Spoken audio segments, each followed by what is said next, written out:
È un cercatore di suoni, di tradizioni, di Dio, polistrumentista, compositore, napoletano, anzi mediterraneo, tra poco a Soul.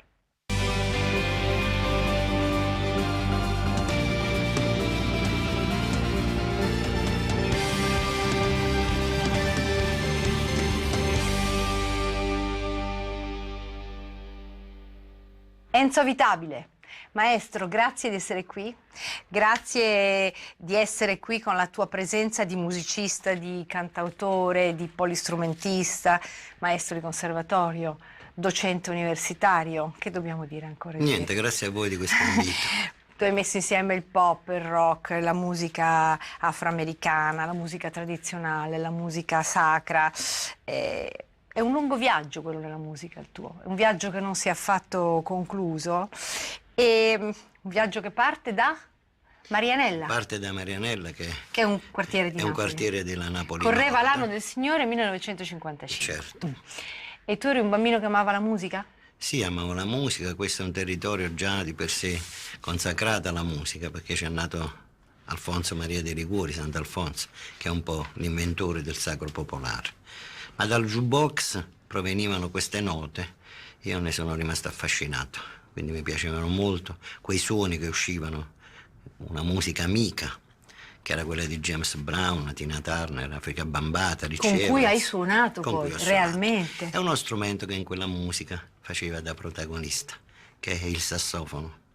Però tu sei anche docente di flauto, sei maestro di conservatorio di flauto. Insomma. Quanti strumenti suoni? Io sono uno che cerca di imparare sempre. Quanti strumenti suoni? Ma quando scrivo li suono tutti, perché quando fai composizione, diciamo, bene o male, tu scrivi e quindi suoni anche cose che non puoi suonare. Sicuramente non suono l'oboe, però dei concerti per oboe li scrivo. Questa è la bellezza della composizione, riesci a scrivere anche gli strumenti che non sai e che non puoi suonare. Per sommi capi ricordo solo che hai vinto 2 Target Enco, che hai vinto più volte il premio Severino Gazzelloni a proposito di flauto, che c'è un docufilm firmato da un premio Oscar, Jonathan Demme, dedicato a te, presentato a Venezia. Tu stesso hai firmato molte colonne sonore, tra cui quella del Vangelo di Pippo Del Bono. Cominciamo dall'inizio. Allora, perché hai scelto di cantare inizialmente in dialetto napoletano? All'inizio ho cominciato in italiano, in realtà all'inizio cantavo questa sorta di fonema che usciva dal jukebox, poi ho cominciato a approfondire i testi che erano quelli originali della musica afroamericana. Dopo l'incontro con James Brown ho avuto una mia personale proiezione, quella di avere un mio suono, un suono da riportare nel mondo che sia riconoscibile. Quindi mi sono affidato a delle fonti sicure. Una che era la lingua dialettale napoletana, che mi dava già di per sé un suono, ma oltre a un suono mi dava una possibilità espressiva di autenticità. E poi mi piaceva molto anche riappropriarmi della scala napoletana, che è di origine greca. Mi piaceva riappropriarmi dei ritmi di partenza originali, quindi per esempio della tammurriata, no? Oppure dei ritmi dei bottari, della pattuglia a pastallessa. Questa per me era una possibilità di muovermi nei suoni del mondo, conservando fortemente la mia identità, ma sposandomi con le conoscenze che arrivavano dagli altri popoli. Tu non ti sei mai fatto chiudere, o era impossibile farlo, nell'etichetta di cantautore napoletano? Ma io io ho un'inquietudine, uscire da un genere e diventare io il genere, nel senso che io vorrei toccare tutte le forme per dar vita a nuove forme che in realtà non hanno forma, che sembrerebbe un gioco di parole, ma poi non è così. Prendendo a prestito dai grandi maestri del passato, no? Perché non scrivere un mottetto? Perché non scrivere un requiem? Perché non scrivere un Kyrie? Perché non scrivere un De Profundis? Magari parti da queste forme di partenza, però poi ti ritrovi in un nuovo linguaggio che in realtà non riesci più a definire, e quindi ecco la musica che va oltre le definizioni. Sicuramente ci sono dei punti di riferimento, è naturale che noi usiamo erroneamente la parola musica classica, dovrebbe essere musica esatta come diceva Bernstein, però ci servono come punti di riferimento, altrimenti se entri troppo in questo tipo di schema la musica classica è quella dei greci e dei romani, però siamo anche più veloci, noi diciamo jazz e capiamo bene o male il bacino nel quale ci vogliamo muovere. Tu ti muovi in tutti i bacini però, tutti li attraversi, Sì, io ho intravasi. l'inquietudine di fare tutta la musica, di conoscere la musica e di ascoltare una musica che fino a questo momento non ho ancora ascoltato. Questa è la cosa che mi piace. E dove la vai a cercare quella non ascoltata? Nell'incrocio dei suoni, nella ricerca, nella parola, nel suono, nel gesto e a volte anche nella danza, che è un altro elemento di comunicazione. Essere napoletano ti ha facilitato o qualche volta ti ha frenato? È stato una gabbia qualche volta o invece una possibilità liberante? No, essere napoletano non ti frena mai, perché essere napoletano è una garanzia di avere comunque una grande storia, di avere dalla tua parte Pergolesi, Cimarosa, Paisiello, Benedetto Croce, di avere il mare che porta l'eco di voci lontane, tesori immensi, segreti immersi, alta, bassa marea. Napoli è questo, quindi se la vivi in questa maniera... Questo è già il ne testo sei- di una canzone, lo sai? Magari l'adotto, però la cosa che mi piace è anche questo, è così come sei cosciente pure di avere una squadra magari che va bene, quindi vince una partita, noi siamo questo, siamo l'insieme di una serie di codici che passano da un codice diciamo che è abbastanza di coscienza più grossolana a qualcosa di più alto. Parentesi, un rapporto con Pino Daniele. Oh, è autentico. Un rapporto quasi diciamo da marito e moglie, nel senso che noi abbiamo fatto un mare di note. Molti suoni, molti sogni, molte probabilità, incomprensioni, litigi, pace, Come si fa tra amici? come si fa nella vita, perché la vita è anche crescita e si cresce pure dai propri limiti, no? Il superamento di qualcosa è proprio questo, superare il codice che ieri ti chiudeva, oggi diventa un passepartout per la nuova possibilità proprio di connessione con gli altri. E poi l'ultimo brano che ci unisce per sempre è Ancora Tempo, che è l'ultimo brano che Pino ha cantato in napoletano e che sicuramente è veramente un mantra rituale della musica mediterranea. Senti, tu hai cantato, citavi prima James Brown, penso a Bob Geldof, penso a Tina Turner. Non è comune questo respiro internazionale. A chi ti sei ispirato?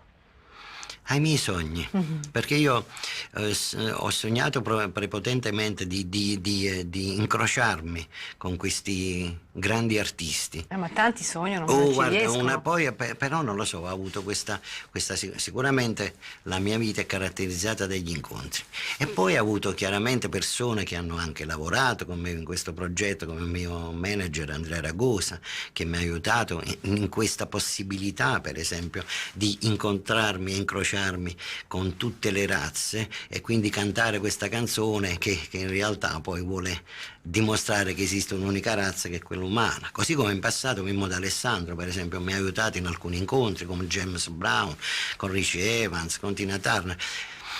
È un lavoro che fai sicuramente nella tua anima, nella tua ricerca interiore, anche è un lavoro di volontà, perché la volontà è un grande dono anche divino in un certo senso, no? È avere la volontà di seguire un sogno attraverso una probabilità, ma ci sono anche gli altri che lavorano insieme a te in questa sorta di militanza ed è una militanza che vive di sudore e anche di tanti sacrifici. Ci sono molti altri nel tuo ultimo disco che ha un titolo strano perché si chiama Lotto Infinito e in realtà l'origine è Lotto Zero, che è un quartiere di Ponticelli, no? A Napoli. Questa è una cosa bellissima che è capitata. Io passavo per questo Lotto Zero e c'era questo striscione che era lì su un'inferriata sul quale c'era scritto Lotto Infinito. Che lo zero tende lì. Esatto. Io mi sono ispirata diciamo a questa frase, a questa visione. Poi, non appena uscito il disco, ho ricevuto una lettera del fratello del parroco di questo rione, che è Don Vincenzo Liardo, che ahimè è scomparso prematuramente a 40 anni e che è stato poi l'inventore di questa visione, no? Pensate che a lui non piaceva l'8-0, decise di ribattezzare questo rione di case popolari Lotto Infinito. Don Vincenzo Liardo ebbe questa intuizione, quindi creò un'associazione per giovani, fece un campetto di calcio e questa cosa poi mi è rimasta impressa. Mi sono detto che bello se noi partiamo in questo rapporto tra il finito e l'infinito costante, quindi il punto è l'universo, la goccia d'acqua è l'oceano, il microcosmo è il cosmo. Se io racconto una piccola realtà, racconterò anche una realtà dell'universo. Poi la periferia, c'è una periferia che ho trovato simile a Roma, c'è una periferia che trovo simile a Milano, a Londra. Quindi mi sono detto, cominciamo a trattare e cominciamo a dare attenzione a queste terre, ribattezziamo le terre a svantaggio, non più terre povere, non più terre di degrado, per buon auguri. E ribattezziamo questi nostri fratelli non più emarginati, diseredati, ma fuori di vista, perché c'è qualcuno che non vuole vederli. Così cominciamo già da un percorso di positività. E poi mi sono detto che bello una visione, se dal profondo delle vele di Scampia, Giorgia, che è The Voice, no? La nostra voce, no? Certo. Canta questo inno agli uomini di tutti i giorni. Quindi non è un inno a uomini illustri, ma un inno a uomini dal nome come Pasquale, Giovanni, Peppe, Concetta, che chiedono fortemente di essere riconosciuti in questo passaggio da uomo, che comunque la vita comunque va avanti e comunque ogni uomo rivendica la sua esistenza. E non solo Giorgia. De Gregori, De Gregori, Mannarino, Renato Zero, lo Paolo stesso Fresu, Caparezza. Caparezza. E questa cosa è bella perché è un omaggio agli uomini di tutti i giorni che tendono di arrivare a fine mese e riuscire a portare i figli all'università. È una cosa semplice, niente di Ci eccezionale. riescono? A portare i figli all'università? Sì. Quindi Napoli non è solo negatività. No, io dico le periferie del mondo, eh. No, Napoli non è solo, ma poi Napoli non è negatività. Capito? Napoli Però è positività. è una questione di punti di vista, no? Ma in ogni luogo, c'è comunque qualcosa che non è a posto. Voglio essere brutale, se parliamo di città del sud, periferie degradate, Napoli. Invece, per No, te? questo è uno stereotipo. Ho capito, lo uso apposta. C'è tanta periferia nei centri storici. C'è periferia anche nei centri storici più importanti. Come no? Perché periferia è tutto ciò che si muove out of sight, cioè fuori di vista. E c'è questa periferia comunque, ovunque, c'è sempre. Quindi non è solo la mia città o un'altra città. Come fare a attirare l'attenzione su ciò che non vuole essere visto? Ma guardate, il Papa prima di noi ha detto che esistono le periferie esistenziali, non è che è solo la periferia in questo senso qua. Bisogna cercare, come si dice, no? Non cercate, se volete imparare Maria andate dagli studiosi, se volete conoscere Maria andate dal popolo. Se noi vogliamo conoscere le realtà fuori di vista a svantaggio dobbiamo stare nel popolo e con il Tu popolo. come lo frequenti il popolo?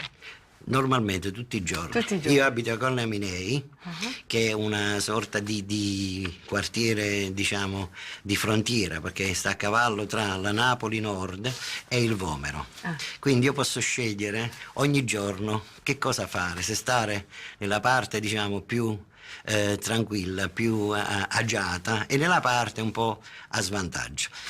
Prevalentemente, diciamo, vado più verso la parte a svantaggio perché oltre ad essere la mia terra d'origine, credo che sia pure incoraggiante frequentare il territorio, cercare di rendersi utile attraverso pure un lavoro, non lo so, che può essere quello associazionistico, che può essere quello di creare laboratori, creare iniziative. Così? Ci provi? Non posso dirlo perché quando si fa una cosa è preferibile non dirlo, altrimenti Ma io te l'ho chiesto diventa... apposta e speravo che mi rispondessi così. Ecco, purtroppo non faccio niente, vado solo a bere il caffè. Senti, è un disco... Allora, nella musica c'è il pop, c'è il jazz, c'è la world music, c'è la tua voce con quella degli artisti che abbiamo citato prima, ma i testi sono pesanti. Perché Pesante è una parola provocatoria. nel senso che hanno un peso, hanno un valore, bisogna ascoltarli e bisogna pensarli, giusto? No, bisogna solo essere attenti. Ogni cosa diventa pesante se noi siamo disattenti.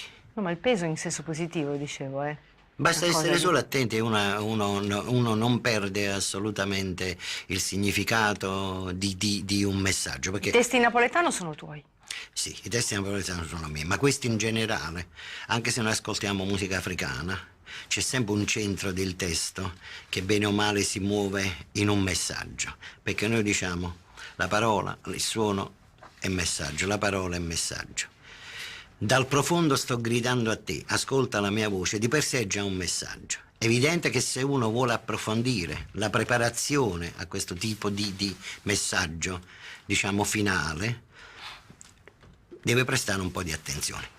Per la lingua dialettale napoletana è naturale che se non conosci il dialetto perderai un po' più di tempo. Forse è così per tutte le culture che le Ma abbiamo credo che scordate. sì, anche per se noi ascoltiamo, voglio dire, io credo che pure se uno ascolta un pezzo dei Beatles, tolto diciamo lo slogan del brano, quello che è dell'inciso, diciamo, difficilmente ricorda tutti i testi e focalizza ogni passaggio.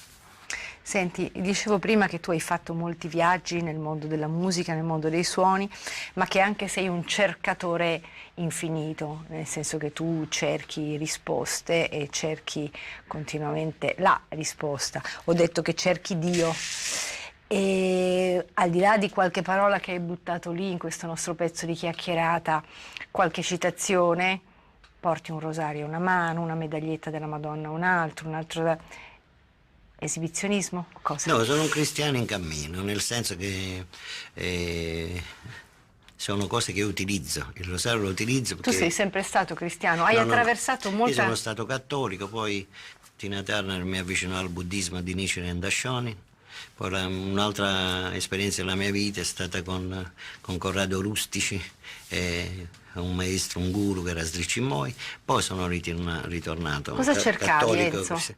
sempre la stessa cosa. Cioè? La comprensione sottile di qualcosa che al di sopra di noi, ma che comunque è anche dentro di noi. Perché hai bisogno di Dio? Perché ci credo. Ci credo, però voglio da uomo nel finito vorrei...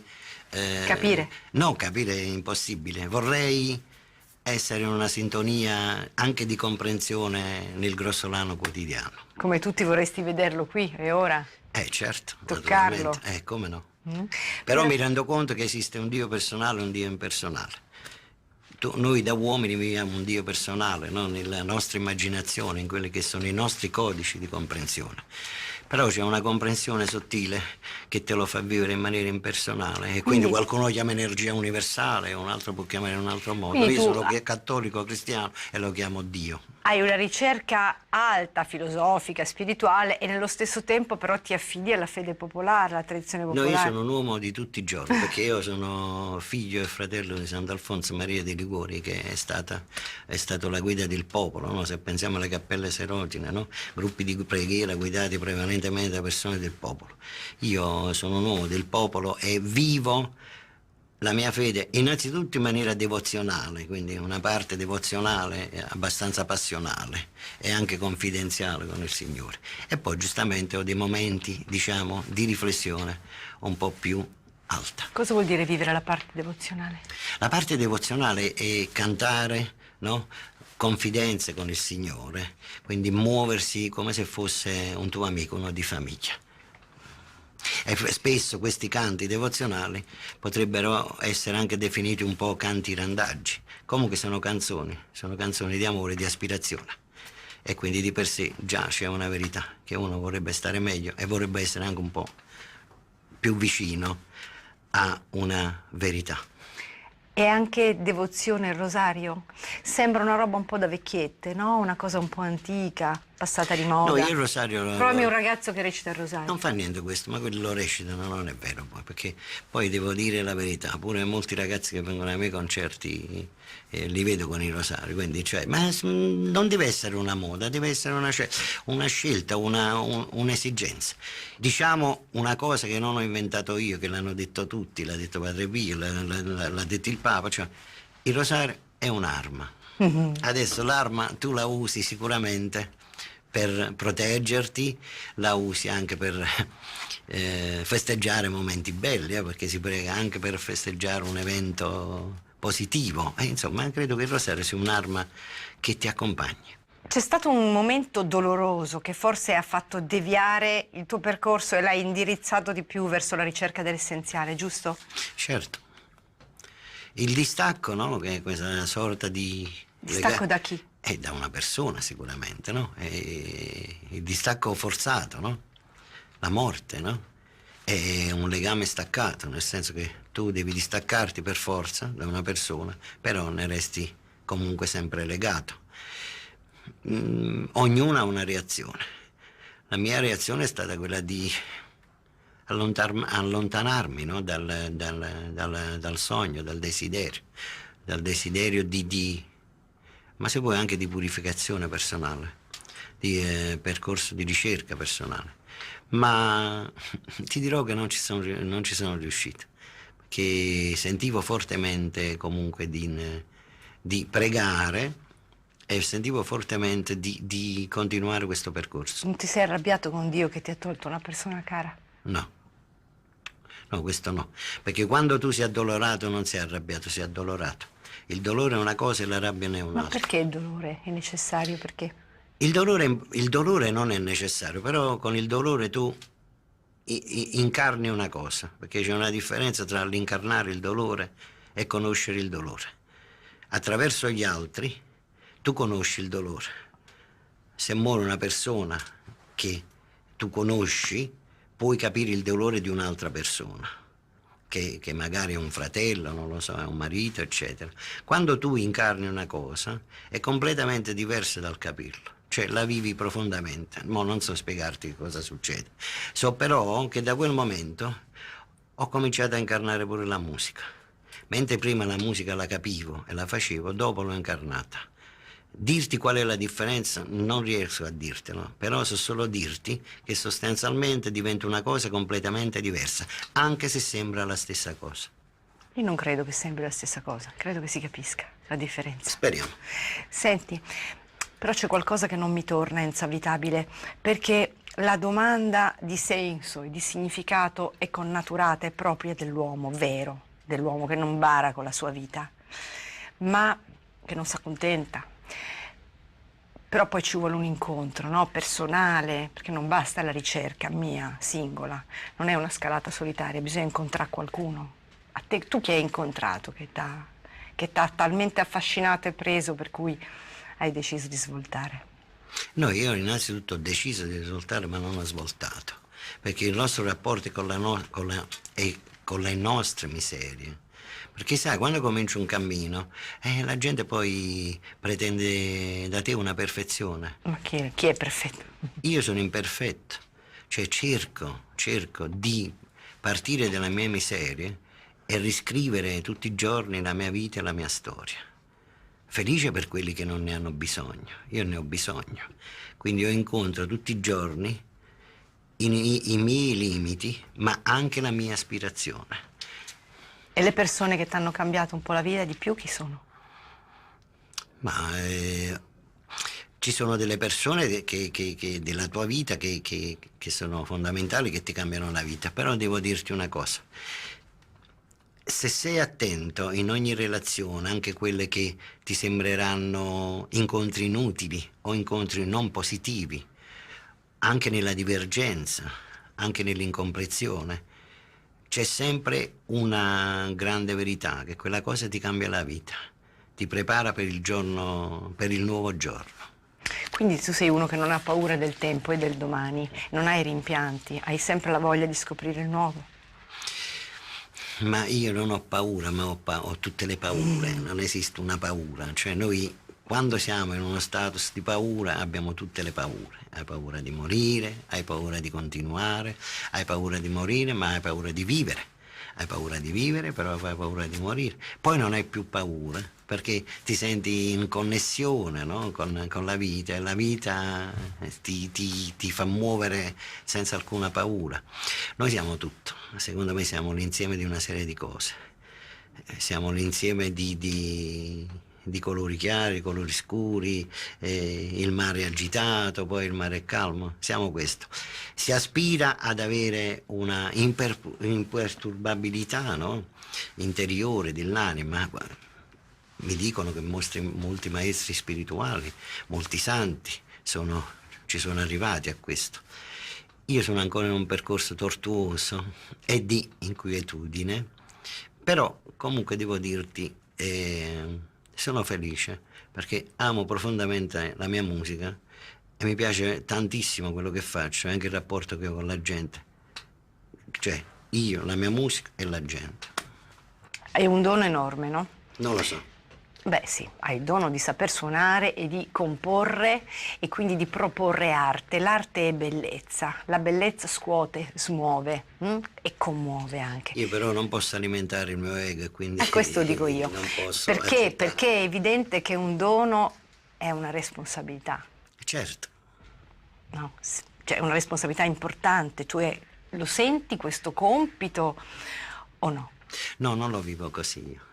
Io lo vivo in maniera molto semplice, come un gioco. Così come quando ho cominciato da piccolo vicino al jukebox, mi piaceva il sassofono perché era una stella che suonava. Continuo a viverlo così, lo vivo come gioco, lo vivo come possibilità di scoprire mondi nuovi, ma anche di scoprire la vita attraverso gli eventi. La responsabilità è degli uomini che hanno una coscienza di essere dei leader, oppure hanno una coscienza di essere guide. Io non ho questa coscienza. Penso sempre che quando non siamo pronti poi diventiamo ciechi che accompagnano altri ciechi. Ecco, la mia più grande aspirazione è non essere mai questo nella vita. Che cosa vorresti essere adesso, domani? Quello che sono. Sei contento? Sei meglio adesso di 20 anni fa o 10 anni fa? Sì, perché riesco a vedere tutti i miei errori e tutti i miei limiti. Il tuo desiderio più grande, Enzo? E il mio desiderio più grande è quello di imparare sempre qualcosa di nuovo e di dare alla musica sempre qualcosa di utile. Mi regali una musica e mi spieghi perché una musica naturalmente tua, con cui chiudiamo questa Mia nostra o di un chiacchierata. altro? Come vuoi tu? Allora come vuoi tu? Io sono molto legato allo Stabat Mater di Pergolesi, perché per me è un suono proprio di partenza importantissimo e non potrei mai non omaggiare uno dei capolavori della musica. Credo che forse sia uno dei pezzi più belli scritti nella storia della musica. Abbiamo dimenticato questa musica e No. quindi abbiamo perso il senso del sacro? Per me musica sacra non è musica liturgica. Certo. Per me sacro è tutto ciò a cui noi diamo un significato nello spazio e nel tempo al di fuori di esso. Esempio, per me Bob Marley è sacro. Adesso chiaramente un qualcosa che sia sacro, come anche una musica devozionale popolare, può diventare liturgica, perché un organo costituito decide di utilizzarlo durante una celebrazione. Esempio, alcuni miei testi, padre Alessandro Gargiulo, che ha scritto 2 anni fa un libro di catechesi per il cardinale Seba, utilizzò alcuni miei testi, ma erano partiti come canzoni popolari. Poi ti scopri che magari hanno una connessione con un libro di catechesi che si vuole muovere nel rapporto tra, non lo so, tra l'insediamento urbano, il cemento e quindi le nuove formule di messaggi di catechesi giovanile. Lo stesso come uno Stabat Mater che scrissi io, metà in latino e metà in napoletano, è stato poi utilizzato il Venerdì Santo anche nella diocesi di Napoli, anche nei miei concerti di Sacro Sud. Io credo che è una questione di gusto e di scelte di musica. La musica sacra può diventare liturgica e spesso, diciamo, vengono pure utilizzate delle forme di musica pop, no? Popolare, molto popolare, per le celebrazioni. È una scelta anche quella. Però io credo che sia proprio fondamentale questo rapporto tra la musica sacra che diventa liturgica e anche con la musica scritta. Quindi io partirei proprio dallo Stabat Mater di Pergolesi e mi ricorderei di questa formula, di questa grande polifonia che secondo me in chiesa è una delle cose più belle. E ce l'ascoltiamo. E ce l'ascoltiamo. Grazie Enzo, grazie di cuore, Grazie a te. davvero.